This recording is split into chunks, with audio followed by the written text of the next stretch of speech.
Balança comercial brasileira bateu recorde histórico com saldo positivo de quase 100 bilhões de dólares. Na última reportagem da série especial da Rota Bioceânica, a chegada à cidade chilena, que será a porta para exportações brasileiras. Desmatamento na Amazônia caiu 50% no ano passado. Europa está enfrentando tempestades com inundações e temperaturas de mais de 40 graus negativos. Coreia do Norte disparou quase 200 mísseis na direção dos vizinhos do Sul.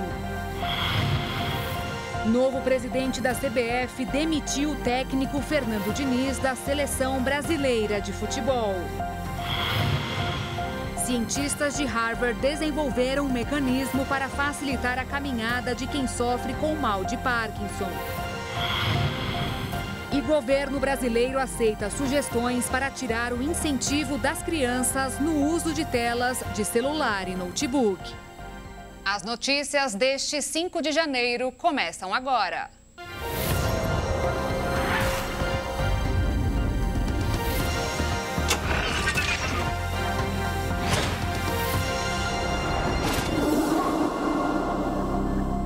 Olá, boa noite. O ritmo do desmatamento da Amazônia caiu pela metade no ano passado. O país ainda perde muita área verde, mas já melhorou. O desmatamento na Amazônia diminuiu 50% no ano de 2023, em comparação com o ano anterior. Em contrapartida, a devastação do Cerrado, o segundo maior bioma brasileiro, subiu 43% no mesmo período. Segundo o sistema DETER do INPE, o Instituto Nacional de Pesquisas Espaciais, em dados absolutos, foram mais de 5 mil quilômetros quadrados de floresta amazônica e quase 8 mil quilômetros quadrados de cerrado devastados. A perda de vegetação nos dois biomas, somados, foi de quase 13 mil quilômetros quadrados em 2023, um valor 18% inferior ao de 2022, quando os registros marcaram quase 16 mil quilômetros quadrados. Colocando em perspectiva, é como se o Brasil tivesse deixado de perder 10 cidades de São Paulo em vegetação por um ano, para perder 8. A Amazônia Legal é uma região que corresponde a 59% do território brasileiro e que engloba a área de 9 estados. E os que mais sofreram com o desmatamento foram o Pará, Mato Grosso, Maranhão e Tocantins. Enquanto o Cerrado, o primeiro lugar ficou com o Maranhão, com a maior área de vegetação nativa suprimida, seguido por Bahia, Tocantins e Piauí. O governo de Luiz Inácio Lula da Silva divulgou no início da gestão a pauta ambiental como uma das bandeiras e, mesmo com a redução apresentada, ainda está aquém do necessário para especialistas. Para a coordenação de políticas públicas do Observatório do Clima, o desmatamento na Amazônia caiu sobretudo pela intensificação do trabalho do IBAMA, mas os servidores do Instituto não estão satisfeitos com as condições para exercerem as tarefas. No início deste ano, eles anunciaram a paralisação das atividades de fiscalização de combate ao desmatamento, garimpo ilegal e prevenção e combate a incêndios florestais, o que pode agravar a situação. Para a organização, essa é uma resposta direta à falta de ação e suporte efetivo aos servidores. O que não pode ser descartado são os eventos climáticos extremos, como os provocados pela intensificação do El Niño, entre eles o fogo na Amazônia e no Cerrado ao longo do ano de 2023. Também colaboraram para aumentar o problema e agora exigem uma ação mais efetiva e coordenada do governo federal para reparar os danos. As condições climáticas extremas que atingem os países da Europa chegaram a níveis preocupantes. Enquanto algumas cidades estão totalmente debaixo d'água, outras enfrentam um frio congelante. Problemas que obrigam muitas pessoas a abandonarem suas casas. Inglaterra, França e Alemanha foram alguns dos países afetados pelas fortes chuvas. As tempestades começaram no início da semana e impactaram diversas regiões. Nos últimos 2 dias, a Inglaterra acionou mais de 300 alertas de inundações. Pelo menos 30 mil pessoas ficaram sem energia após a enxurrada. Com rajadas de vento que ultrapassaram os 150 km por hora, o temporal provocou a morte de um motorista. No norte da França, a situação foi parecida. As enchentes cobriram casas e alagou ruas de diversas cidades. Centenas de pessoas tiveram que deixar suas casas para sobreviver. Já na Alemanha, chove sem parar há 2 semanas. Muitas regiões estão debaixo d'água. Para que a situação não fique ainda pior, as autoridades do país estão construindo barreiras com sacos de areia para que as águas não atinjam determinados locais. A Bélgica, vizinha do país, teve que suspender as operações dos serviços de trens por causa do nível da água. Na região escandinávia da Europa, o problema é outro: o frio extremo. Os termômetros de cidades da Finlândia e da Suécia registraram 40 graus negativos, um número recorde em algumas regiões finlandesas. Além dos termômetros congelantes, o frio veio acompanhado de uma forte nevasca capaz de bloquear várias rodovias da Noruega e da Suécia. Os países tiveram que fechar escolas e interromper linhas de trem por causa das tempestades de neve. Situação que também deve piorar. Isso porque os meteorologistas afirmaram que as temperaturas continuarão caindo na semana que vem. E o ministro do Supremo Tribunal Federal, Gilmar Mendes, determinou que a Procuradoria-Geral da República reavalie possíveis omissões do ex-presidente Jair Bolsonaro durante a pandemia. O Ministério Público Federal havia poupado Bolsonaro de qualquer investigação sobre o assunto, mas o magistrado declarou invalidade absoluta ao parecer. Agora, a decisão de apurar ou não a conduta do ex-presidente será tomada pelo novo PGR, Paulo Gonet. Mais de 103 mil pessoas vivem em situação de rua no estado de São Paulo. Desse número, mais de 62 mil estão na capital paulista, principalmente na região central. Os moradores do estado de São Paulo, sem sombra de dúvidas, perceberam um aumento no número de pessoas em situação de rua, principalmente na região central da capital paulista. Mas a população não vive exclusivamente na metrópole. Segundo informações obtidas a partir de dados registrados no Cadastro Único para Programas Sociais, a cidade de Guarulhos possui mais de 1.400 pessoas nas ruas, Osasco mais de 1.300 e o município de São Bernardo do Campo 1.160. Embora os dados do Cadastro Único sejam conclusivos, a Secretaria Municipal de Assistência e Desenvolvimento Social discordou deles e falou que o censo de 2021, publicado em janeiro de 2022, apontou que 31.800 pessoas vivem em situação de rua na cidade de São Paulo. No texto, a pasta ainda afirmou que os dados do Cadastro Único relativos às pessoas em situação de rua são cumulativos e autodeclaratórios, enquanto o censo da população em situação de rua, produzido pela Prefeitura de São Paulo em 2021, é resultado de um minucioso trabalho de campo, feito por mais de 200 profissionais. Apesar das alegações, a gestão municipal é alvo de ações justamente por conta da falta de atualização do CadÚnico. Em outubro do ano passado, a Justiça de São Paulo determinou que os dados fossem atualizados. A liminar atendeu a uma ação movida pelo Ministério Público, que apontou falha no cadastro e prejuízo dos mais vulneráveis. Em nota, a Secretaria Estadual de Desenvolvimento Social disse que, alinhada com a Política Nacional para a População em Situação de Rua, financia e cofinancia programas para os 645 municípios, repassando anualmente mais de 200 milhões de reais para serviços socioassistenciais. Além disso, a pasta alegou que investiu em 2023 perto de 40 milhões de reais para o enfrentamento da dependência química, com foco ao acolhimento terapêutico da população em situação de rua. O Brasil registrou 3 acidentes de helicópteros nos últimos dias, um número que vem subindo ao longo dos anos, mas com consequências menos graves. E as buscas continuam pelo que desapareceu com 4 pessoas em São Paulo. Além desta aeronave procurada pela FAB, outras 2 ocorrências aéreas chamaram a atenção ao longo da última semana. Uma caiu no interior do Maranhão e outra no interior de Minas Gerais. A recorrência despertou a preocupação de passageiros e profissionais do setor. Dados do Centro de Investigação e Prevenção de Acidentes Aeronáuticos, o CENIPA da Força Aérea Brasileira, apontam 15 acidentes de helicóptero com 10 mortes no ano passado.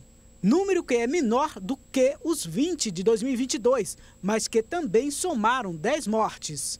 Nos últimos 10 anos foram 167 ocorrências com 136 óbitos, enquanto que entre 2014 e 2016 a média de acidentes ficou em 19 registros. O número foi de 16 para os últimos 3 anos. Quando a conta analisa o número de óbitos, a comparação mostra queda de 18 mortes anuais no período e 13 no mais recente. Com a maior frota de aviões e helicópteros do país, o estado de São Paulo lidera o ranking de acidentes, com 343 ocorrências, das quais 43 envolveram helicópteros. Em seguida aparece Mato Grosso com 186 acidentes, Rio Grande do Sul 166, Minas Gerais 147 e Pará com 135. A Associação Brasileira de Pilotos de Helicópteros disse que a ocorrência de 3 acidentes em curto prazo de tempo é atípica, já que os registros estão em queda nos últimos anos. Conforme levantamento mais recente da ABAP, há uma frota de 1.315 helicópteros não militares aptos a voar no país. São mais de 4.500 operações diárias com helicópteros no Brasil. São Paulo é o estado com o maior número de helicópteros registrados, seguido de Rio de Janeiro e Minas Gerais. E a cidade de São Paulo está entre as de maior número de operações com helicópteros no mundo, com cerca de 1.300 pousos e decolagens por dia. Ainda segundo a entidade, para exercer a profissão, o piloto precisa estar certificado como piloto comercial de helicóptero, cumprindo 100 horas de voo, além de curso teórico e prova aplicada pela ANAC em escola homologada. E depois do intervalo você vai ver, balança comercial brasileira bateu recorde histórico com saldo positivo de quase 100 bilhões de dólares. E ainda, na última reportagem da série especial da Rota Bioceânica, a chegada à cidade chilena que será a porta para exportações brasileiras.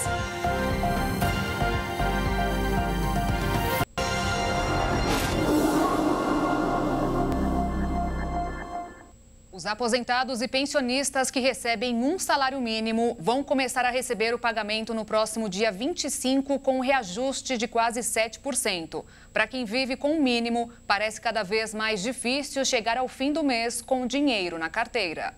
Trabalhar para ganhar o pão. Seja como motorista, vendedor, auxiliar de limpeza ou em tantas outras funções, o brasileiro se empenha para garantir o sustento da família, com o salário do mês. De acordo com o Departamento Intersindical de Estatística e Estudos Socioeconômicos, DIEESE, 59,3 milhões de pessoas têm no salário mínimo a referência para sua renda. Aprovado pelo governo federal, um novo valor passa a ser pago a partir do próximo mês, R$ 1.412. Mas é o suficiente? Olha, o salário mínimo, ele nunca deu para muita coisa. Agora está bem pior, né? Bem abaixo das necessidades das pessoas. E aí fica difícil, né? Ter que lidar com todas as despesas do dia. Muito difícil mesmo. Tem água, luz, energia... Energia, telefone, alimentação, que é o mais caro, né? Porque você compra uma roupa, uma calça jeans de 80, 90, 100 reais, quem pode comprar de 300 compra, mas ela leva anos. E você compra 500 reais de comida, acabou em 15 dias. O acréscimo de 6,97% corresponde a R$ 92 a mais na renda. Contudo, no final do mês, mesmo com o aumento, as coisas ainda tendem a faltar. Nélia é professora e, para garantir o pagamento de todas as contas essenciais, precisa investir na venda de produtos para complementar. Olha, do jeito que as coisas estão caras, é difícil, né? Para uma pessoa com família, casa, 1.400... mal a compra, né? Hoje em dia, o que você recebe como professora dá para poder arcar com tudo? Muita dificuldade. A gente sempre está fazendo um extra a mais, vendendo alguma coisa, porque só o salário está correndo atrás, só o salário fica difícil. De todas as preocupações do brasileiro, a maior é com a garantia do prato de comida na mesa. E olha, tá salgado nos últimos anos. Tem uma base assim de quanto você gasta somente de alimentação hoje em dia? Só de alimentação eu gasto mais de R$ 1.500. Se somado aos demais gastos, a conta acaba não fechando. Não dá não, filho, não dá não. De maneira nenhuma. R$ 92 que aumentou, não aumenta nem o pão da padaria que você tem que comprar todo dia, não. O Diese acompanha a situação mensal do país e aponta qual deveria ser o salário pago aos brasileiros. Nos 11 primeiros meses do ano passado, o salário mínimo necessário, de acordo com o órgão, deveria ultrapassar os R$ 6.000.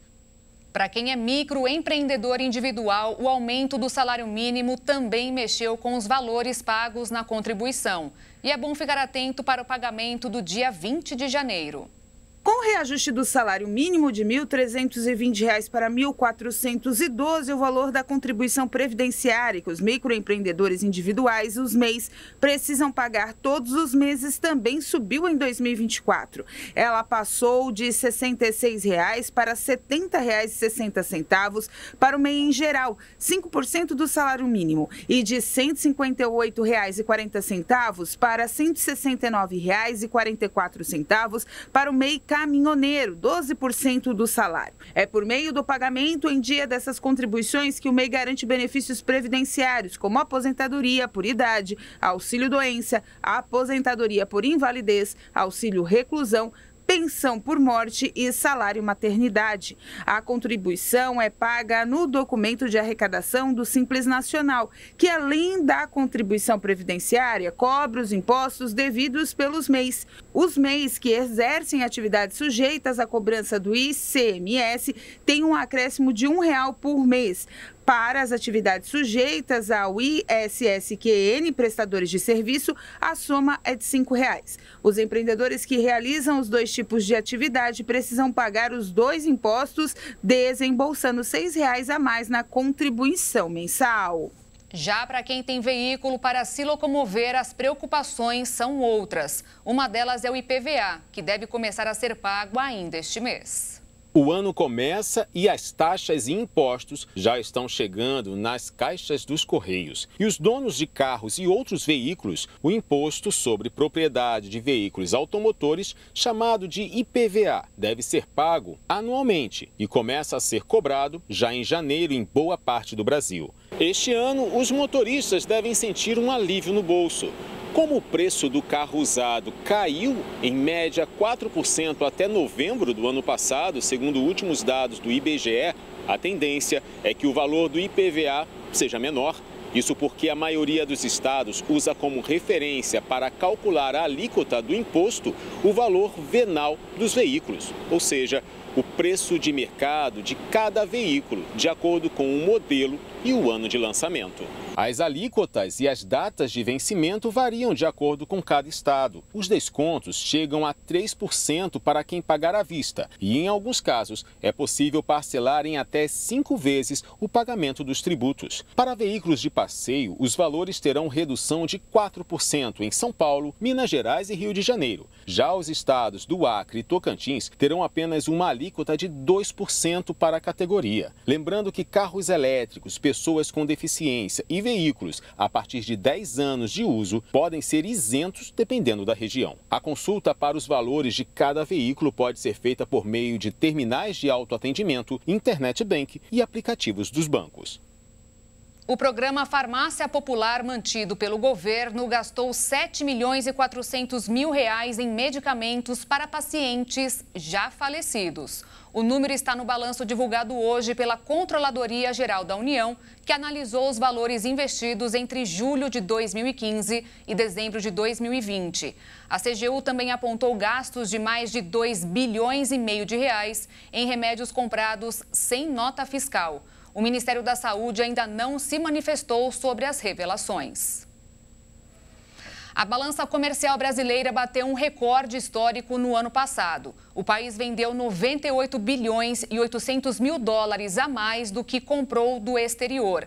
O que mais impactou as contas foi a agropecuária, com destaque para as super safras de milho e soja. Também pesou nesta conta a exportação de petróleo. Os principais parceiros do Brasil foram os Estados Unidos, China, União Europeia e Mercosul. No mercado financeiro, os investidores repercutiram a divulgação dos dados de emprego nos Estados Unidos, que mostraram força no mercado de trabalho e pressão nos salários. Com isso, o dólar fechou em queda de 0,73%, cotado em R$ 4,87 na venda. Já a Bolsa de Valores fechou em alta de 0,61% aos 132.023 pontos.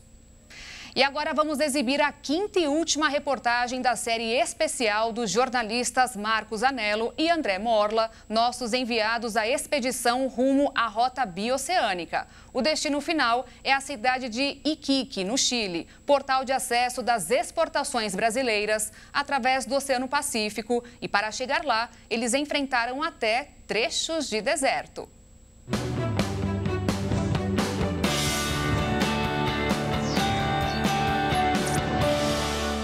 No quinto dia de expedição, uma parada na cidade de Poço Almonte, no Chile, para participar do lançamento de um parque industrial.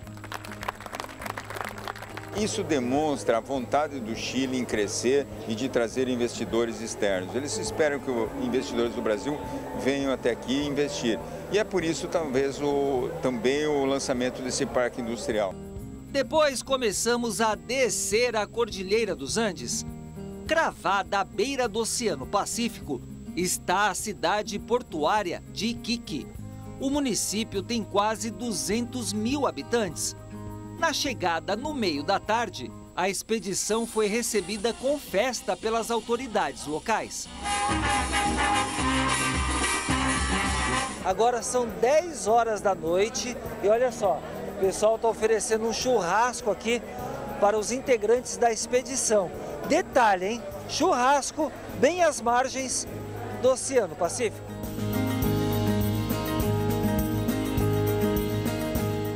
No dia seguinte, o destino foi este hotel 5 estrelas no centro da cidade. Neste auditório, políticos, autoridades, empresários do Brasil, Paraguai, Argentina e Chile discutem as oportunidades da Rota Bioceânica. O Rodrigo é empresário do ramo de transporte de cargas e passageiro. No transporte de passageiro, nós identificamos muitas oportunidades pelo turismo. Então, por exemplo, São Pedro Atacama é uma cidade muito forte no turismo.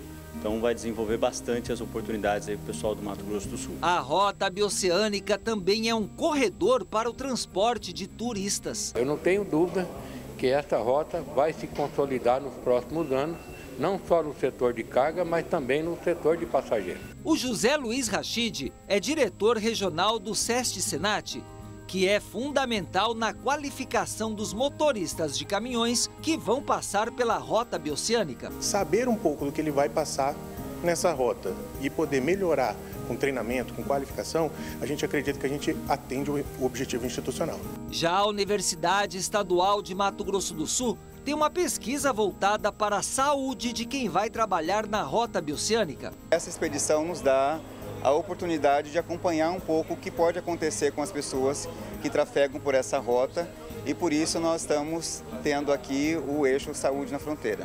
Os chilenos também estão empolgados com o novo caminho de negócios.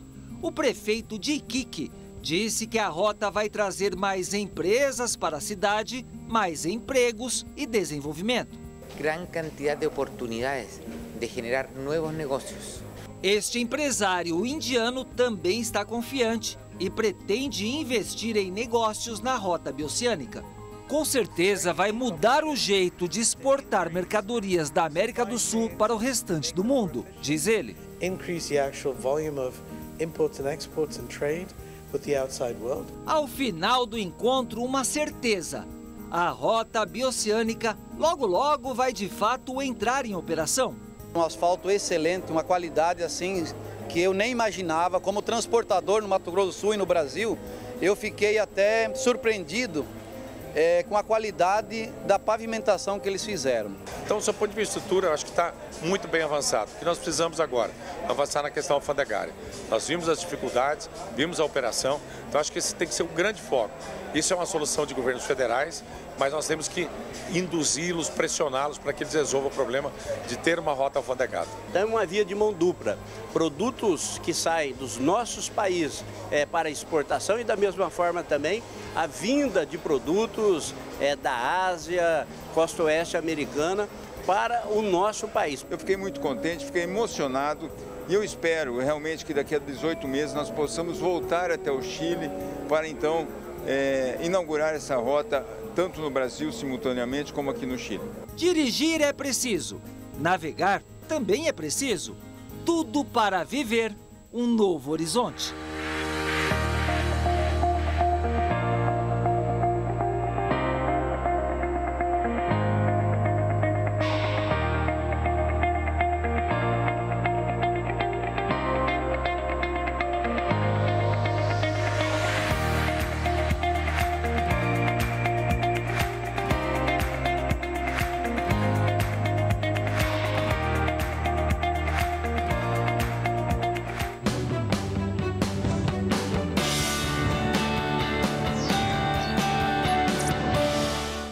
Em instantes, você vai ver. Casos de afogamento provocam a morte de 15 pessoas por dia no Brasil.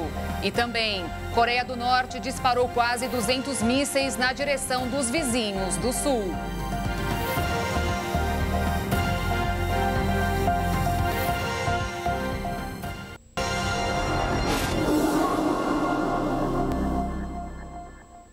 Os cuidados para evitar afogamentos são sempre necessários e fundamentais, mas neste período de verão e férias devem ser redobrados. No Brasil, 15 pessoas morrem afogadas todos os dias e nem sempre esses casos ocorrem em praias. Em clima de verão e férias, as piscinas, praias e lagoas se tornam os pontos preferidos dos brasileiros para fugir do calor intenso. Entretanto, vale a pena ressaltar os perigos das águas e as precauções a se tomar para evitar casos de afogamento. Dados divulgados pela Sociedade Brasileira de Salvamento Aquático mostram que diariamente 15 pessoas morrem afogadas no Brasil. E ao contrário do que muitos pensam, a maioria dos incidentes não ocorre em praias. O secretário-geral da Sobrasa, Davi Spillman, destacou que mais da metade dos casos acontecem em locais de água doce, como rios, lagos e represas, por conta da falta de salva-vidas. E como solução para amenizar os riscos e tornar os ambientes de lazer em locais mais seguros, a instituição recomenda a instalação de barreiras de acesso à água em piscinas, rios, represas e lagos. E claro, além disso, muita atenção. Spillman ressaltou que grande parte dos casos ocorrem porque as pessoas subestimam os riscos que estão correndo ao entrar na água. Especialistas reforçam a atenção com crianças, pois o afogamento é a primeira causa de morte de crianças de 1 a 4 anos e terceira na faixa etária de 5 aos 9 anos de idade. Em 55% das mortes de crianças de 1 a 9 anos, elas ocorrem em residências. Nesses casos, para evitar acidentes, o recomendável é nunca perdê-las de vista e, se possível, cercar as piscinas. Também é necessário providenciar lugares mais seguros para as crianças em idade pré-escolar e ensinar sobre segurança aquática. A Embaixada e consulados dos Estados Unidos no Brasil anunciaram hoje que emitiram mais de 1 milhão de vistos para brasileiros no ano passado. Segundo os órgãos oficiais do governo norte-americano, o recorde é reflexo dos esforços coordenados pelos consulados em todo o país para reduzir os tempos de espera para entrevistas de visto e proporcionar um processo de solicitação simplificado. A seção consular com o maior número de emissões foi São Paulo, com 517 mil vistos, seguido de Rio de Janeiro, Brasília, Porto Alegre e Recife. A passagem de turistas pelo Brasil injetou cerca de 3 bilhões de reais na economia. E de acordo com o levantamento do Banco Central, o Rio Grande do Sul foi um dos destinos mais procurados. O Rio Grande do Sul recebeu mais de 800 mil turistas estrangeiros entre janeiro e agosto do ano passado, representando 22,77% do total de visitantes internacionais no país. A posição destaca o potencial turístico do estado impulsionando a economia local e gerando empregos no setor. A proximidade geográfica com a Argentina e Uruguai é um fator crucial para esse destaque. Essa localização estratégica posiciona o Rio Grande do Sul como a segunda maior porta de entrada de turistas estrangeiros no país, contribuindo significativamente para o cenário turístico nacional.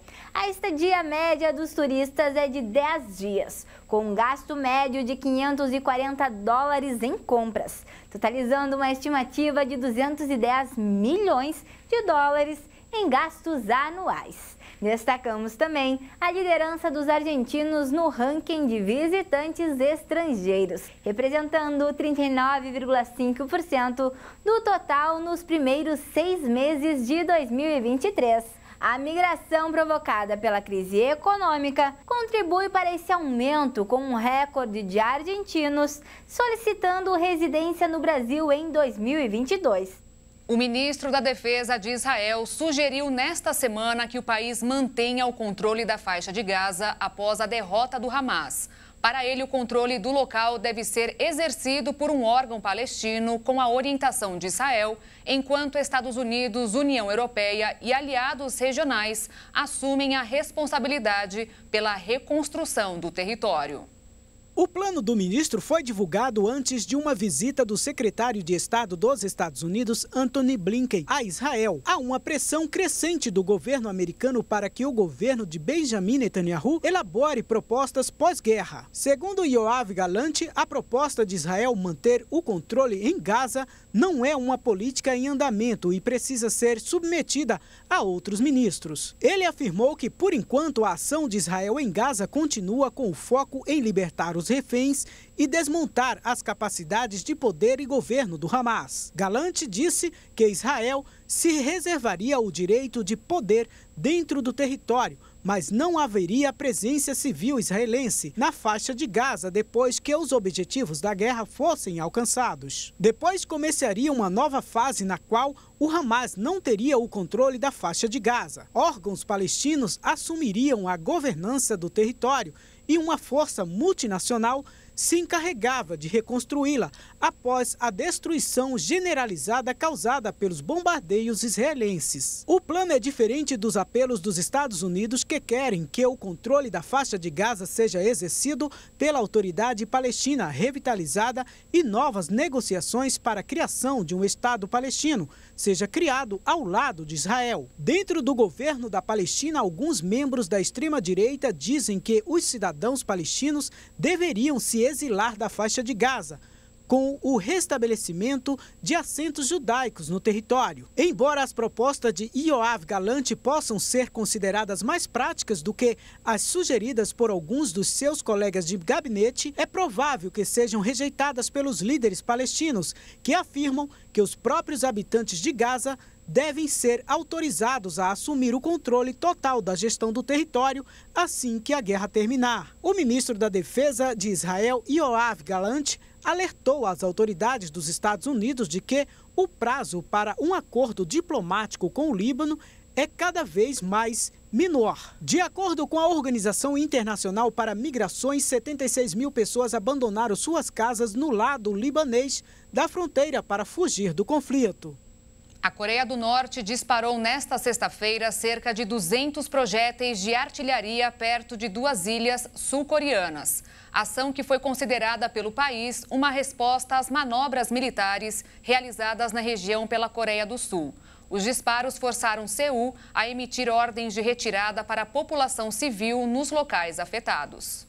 A ação norte-coreana aconteceu dias após diversas declarações polêmicas de Kim Jong-un, que ameaçou aniquilar a Coreia do Sul e os Estados Unidos. Momentos antes do ataque, o líder da Coreia do Norte pediu para seu país aumentar a produção de lançadores de mísseis para um possível confronto militar com Seul e Washington. Nesta sexta-feira, a China, principal aliado político e econômico norte-coreano, fez um apelo para que todas as partes contenham os ânimos e não realizem nenhuma medida que agrave a tensão entre os países. Após o ataque, as autoridades sul-coreanas ordenaram a retirada dos civis nas ilhas de Bangnaeong e Yongpyeong Daejeon, localizada no Mar Amarelo, como medida preventiva. Mais tarde, a Marinha da Coreia do Sul lançou um exercício com munição real em uma ilha fronteiriça do país. O governo sul-coreano disse que o ataque é um ato de provocação que ameaça a paz na Península Coreana. Declarou também que a Coreia do Norte tem total responsabilidade pelo episódio. O clima entre as Coreias já não é bom faz tempo, mas nesta última semana, a relação entre os dois países se estreitaram ainda mais, depois de o líder norte-coreano ter inscrito na Constituição a vocação do país como potência nuclear e de ter realizado um número recorde de testes de armas, incluindo seu mais poderoso míssil balístico intercontinental. Na tradicional reunião política de final de ano, Kim pediu reforço do arsenal militar e falou que um conflito poderia explodir a qualquer momento. Na quinta-feira, o porta-voz do Conselho de Segurança Nacional dos Estados Unidos, John Kirby, acusou Kim Jong-un de fornecer mísseis com alcance de 900 quilômetros à Rússia e ainda disse que alguns teriam sido usados em ataques contra a Ucrânia. E olha só, o governo federal vai publicar um guia para auxiliar pais e profissionais a lidarem com o uso de telas na infância e na adolescência, sem prejudicar o desenvolvimento das crianças. O interessante é que qualquer pessoa pode participar dessa discussão, enviando sugestões e propostas até domingo. Os eletrônicos estão já há muito tempo inseridos na nossa rotina. E isso fez com que os celulares, computadores, tablets e TVs também fizessem parte da vida das crianças e cada vez mais cedo. Muitas vezes, pais e mães acostumam bebês a comer vendo desenhos ou ainda deixam as crianças entretidas para executar alguma tarefa. Por outro lado, os aparelhos eletrônicos podem ajudar crianças e adolescentes a estudarem à distância, acessarem informações e se comunicarem com pessoas que estão longe. Ocorre que o uso excessivo das telas pode prejudicar a saúde física e mental das crianças. É muita informação para essa criança também, tá? E quando isso estimula muito ela, quando ela fica fora da tela, fica muito ansiosa. Então acaba afetando a saúde mental dessa criança. Na parte social, também por causa do uso da tela, e esse como também é um uso meio parado, também dificulta as interações sociais, então ela acaba criando comportamentos antissociais. A Organização Mundial da Saúde recomenda que as crianças até 2 anos não sejam expostas a telas.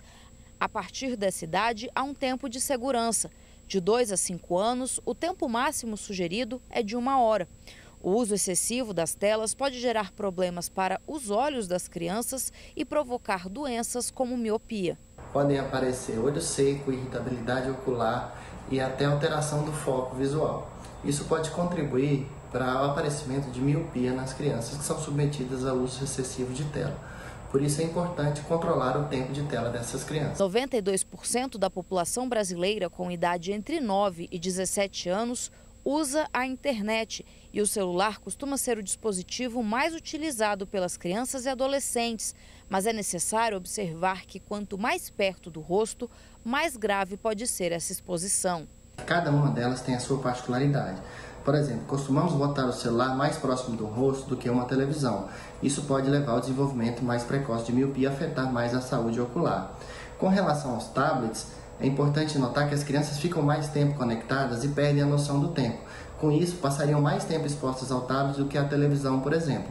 A fim de promover o uso da tecnologia de modo seguro, evitando problemas de saúde mental, física ou no desenvolvimento neurológico das crianças, o governo federal vai lançar um guia orientativo para pais, professores, profissionais de saúde e assistência social para ajudar a lidar com o uso de telas na infância e na adolescência. Antes de publicar esse guia, a Secretaria de Comunicação da Presidência da República está recebendo contribuições e sugestões através de uma consulta pública aberta até o próximo domingo, dia 7 de janeiro. Quem quiser enviar ideias pode acessar a página Participa Mais Brasil.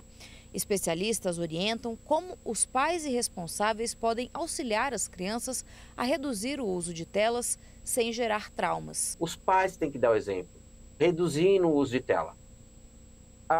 também pode criar atividades alternativas à tela. Isso é bastante importante e tem que ser os pais em conjunto com as crianças.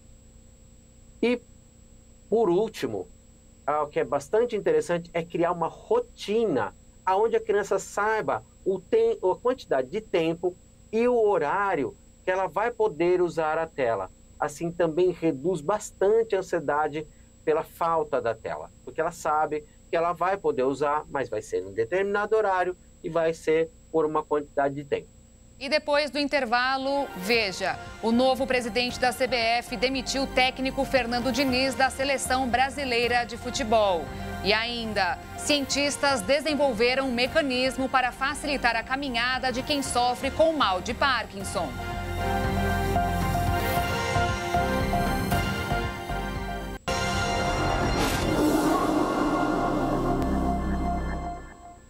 Fernando Diniz não é mais o técnico da Seleção Brasileira de Futebol. A decisão foi tomada pelo presidente da CBF, Edinaldo Rodrigues, que agora corre contra o tempo para definir o novo comandante. Um dia depois de ter sido reconduzido ao cargo por uma decisão liminar do Supremo Tribunal Federal, Edinaldo entrou em contato diretamente com Fernando Diniz, agradeceu os serviços prestados e ressaltou que havia prometido a Mário Bittencourt, presidente do Fluminense, que não tiraria Diniz do clube carioca. Na noite de ontem, Edinaldo já havia telefonado para Mário Bittencourt para dar a notícia. Diniz teve 6 jogos à frente da seleção canarinho. Foram 2 vitórias, 1 empate e 3 derrotas. O treinador do Fluminense assumiu o cargo de técnico interino da seleção brasileira durante 1 ano e, a princípio, permaneceria até que Carlo Ancelotti assumisse a vaga, mas o italiano preferiu renovar com o Real Madrid. Sem Diniz e sem Ancelotti, diversos nomes surgem na mesa de Edinaldo para assumir o cargo de técnico da seleção. O mais cotado é o de Dorival Júnior, técnico do São Paulo, atual campeão da Copa do Brasil. Nesta sexta-feira, Edinaldo também enviou a lista de atletas para a Conmebol do pré-olímpico, torneio classificatório para os Jogos de Paris. A confusão na CBF e os diversos recursos apresentados por Edinaldo foram os responsáveis por atrasar o envio dos documentos para a entidade. O ex-campeão paralímpico Oscar Pistorius, condenado a 13 anos de prisão por ter assassinado sua namorada, deixou a cadeia nesta sexta-feira após cumprir parte da pena. Agora, Pistorius irá cumprir a pena em liberdade condicional. A manhã deste 5 de janeiro de 2024 foi marcada pela saída da prisão daquele que um dia foi considerado um exemplo de superação, mas viu sua vida e carreira serem destruídas após ser condenado a 13 anos de prisão por assassinar sua namorada Reeva Steenkamp em 2013. Diferente do seu julgamento, que teve grande repercussão, a saída de Pistorius da cadeia foi discreta e nem mesmo o horário de sua saída foi divulgada. De acordo com o porta-voz do Departamento de Serviços Correcionais, agora ele está em casa. Em março do ano passado, o velocista pôde solicitar liberdade condicional por ter cumprido metade da pena em bom comportamento, como dita a lei para presidiários. A iniciativa faz parte da Justiça Restaurativa da África do Sul, que busca fazer o detento reconhecer e assumir a responsabilidade pelas suas ações. No entanto, cruzar os portões da cadeia na cidade de Pretória não coloca um ponto final na sentença de Pistorius. Pelos próximos anos, ele cumprirá o restante da pena no sistema penitenciário comunitário, onde frequentará sessões de terapia para controle da raiva e participará de cursos sobre violência de gênero. Pistorius também deverá estar em casa nos horários estabelecidos pelo Departamento de Serviços Correcionais. Não poderá consumir álcool ou substâncias ilícitas e está proibido de conceder entrevistas à imprensa até 2029, quando expira sua condenação. E preste atenção nessa informação. Cientistas norte-americanos desenvolveram uma vestimenta robótica que pode solucionar o congelamento da marcha, um dos sintomas mais debilitantes da doença de Parkinson, que afeta cerca de 9 milhões de pessoas no mundo. O problema, um dos grandes responsáveis pela queda de pacientes com o diagnóstico de Parkinson, ocorre quando o indivíduo perde repentinamente a capacidade de mover os pés, por vez no meio do passo, impossibilitando que ele ande. As pessoas que sofrem com a doença relatam que a sensação é de que os pés ficam presos ao chão. Os cientistas americanos explicam que há até terapias disponíveis hoje para o sintoma, como medicamentos, porém, nenhuma delas é particularmente eficaz. Por isso, eles desenvolveram uma espécie de equipamento robótico vestível, usando ao redor dos quadris e coxas, que fornece um empurrão suave no paciente conforme a sua perna balança para auxiliá-lo a dar o passo e, consequentemente, caminhar. O dispositivo foi testado com um paciente voluntário de 73 anos durante um período de 6 meses. Mesmo tendo passado por intervenções terapêuticas como tratamentos farmacológicos e cirurgias, ele ainda tinha cerca de 10 episódios de congelamento por dia e caía recorrentemente por causa deles. Por isso, dependia de um scooter, espécie de moto destinada a idosos e pessoas com deficiência motora para se locomover. Os resultados do estudo publicado na revista científica Nature Medicine mostraram que a nova solução eliminou completamente o congelamento da marcha durante as caminhadas em ambientes fechados, além de permitir que o indivíduo andasse mais rápido e distâncias mais longas. Durante uma das 5 avaliações realizadas ao longo dos 6 meses pelo estudo, o paciente, que não teve o nome revelado, disse aos pesquisadores que o traje ajuda a dar passos mais longos e que, quando não está ativo, percebe que arrasta muito mais os pés. Ou seja, a novidade realmente ajudou este senhor a caminhar mais, mantendo sua qualidade de vida.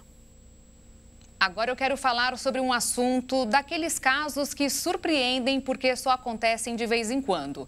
30 anos atrás, um homem foi com a namorada a um hotel de Fraiburgo, e é Fraiburgo mesmo, no oeste de Santa Catarina. Pagou e, quando saiu de fininho, levou um cobertor porque ele iria viajar pelo Brasil. Pois depois de 3 décadas, ele resolveu corrigir o erro. No começo desta semana, ele devolveu o cobertor com um bilhete em que pediu perdão. Classificou a atitude dele como leviana. Os funcionários do hotel ficaram satisfeitos, o que prova que nunca é tarde para se arrepender. E, pelo jeito, o cobertor é de ótima qualidade para durar tanto tempo assim. As férias escolares estão quase no fim, mas antes que acabem, ainda tem muitas opções para que a criançada aproveite ao máximo, como é o caso do Hello Park, que conta com inúmeras atrações multimídia e, claro, diversão de sobra. A Noemi já havia chegado e olha que ela não perdeu tempo mesmo. Eu brinquei em todos, aí eu queria ir naqueles lá. Qual que é aquele? É que a gente sobe ali, aí a gente escorrega e tem um monte de bolinha. Isso porque são dezenas de interações diferentes. E é aquilo, não poderia ser diferente. Bastou juntar a brincadeira com a tecnologia e a criançada faz a festa. Mas não são só as crianças que brincam, os adultos também entram na dança, como é o caso do Felipe.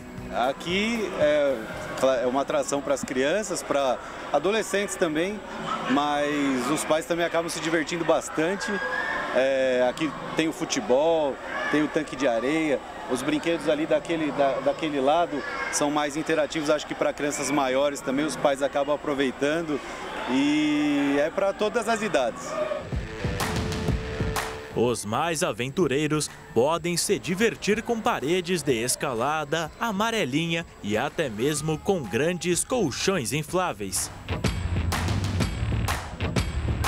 Quem visita o Hello Park encontra atividades e brincadeiras para as crianças. Os jogos testam o raciocínio lógico e a memória dos pequenos, além de aguçar a criatividade. Nós temos aqui atrações tecnológicas, multimídias, que desenvolve habilidade motora, criatividade, raciocínio lógico, com diversas atrações para interação entre os pais e os filhos. O nosso público-alvo é a família, então as crianças e os pais se divertem juntos, com atividades que combinam atividades manuais, né, unindo a tecnologia, porque aqui nós temos projeções multimídias com atrações interativas que diverte toda a família. O Hello Park é o primeiro parque multimídia interativa do Brasil. Mas isso não é uma exclusividade só nossa, já que toda essa estrutura também aparece em mais de 30 países espalhados pelo mundo. E é aqui que os pequenos se empolgam, já que as atrações se transformam de acordo com a sua imaginação. Além de se divertir, pular e até mesmo jogar bola, o intuito principal do parque também é ajudar no aprendizado das crianças. Mas, além das brincadeiras, a coordenadora de marketing, Carol Paulino, explicou que a organização do parque também inclui na programação algumas oficinas para os pequenos. Quando a gente trouxe as oficinas para o Hello Park, o nosso intuito era não ficar só no digital, porque a maioria das nossas atrações aqui envolvem tela, né? Então, assim, trazer a criatividade também de outras formas e mostrar para as crianças que também é divertido brincar fora das telas.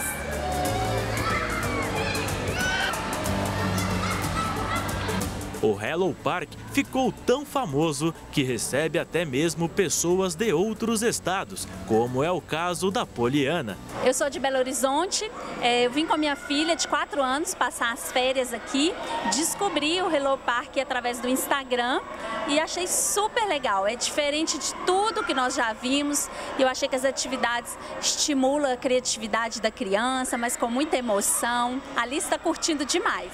O parque tem um espaço de 1.500 metros quadrados e conta com mais de 20 atrações para a criançada se entreter durante horas. Para finalizar o passeio, o público infantil e adulto pode brincar em uma piscina de bolinhas com escorregador. Mas é bom ficar esperto. Como é um parque bem interativo, a dica é ir com roupas confortáveis e sapatos fáceis de tirar, já que essas atrações não permitem o uso de calçados.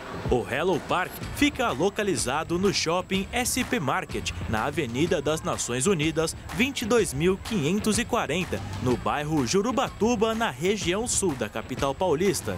Aqui, o funcionamento é de terça a domingo, do 12h30 às 8 horas da noite, com exceção às sextas e sábados, que fecha às 9 horas da noite. Para mais informações, entre no site hello-park.com.br/São Paulo e veja a programação completa. E com um convite como esse, é impossível não querer visitar o parque. Vem pro parque! Vem pro parque, gente! Vem brincar comigo! A garotada tá animada. E o Jornal das 22 termina aqui. Obrigada pela sua companhia nesta sexta-feira. Te desejo um ótimo fim de noite, fim de semana. Te espero segunda-feira. Se cuida. Tchau.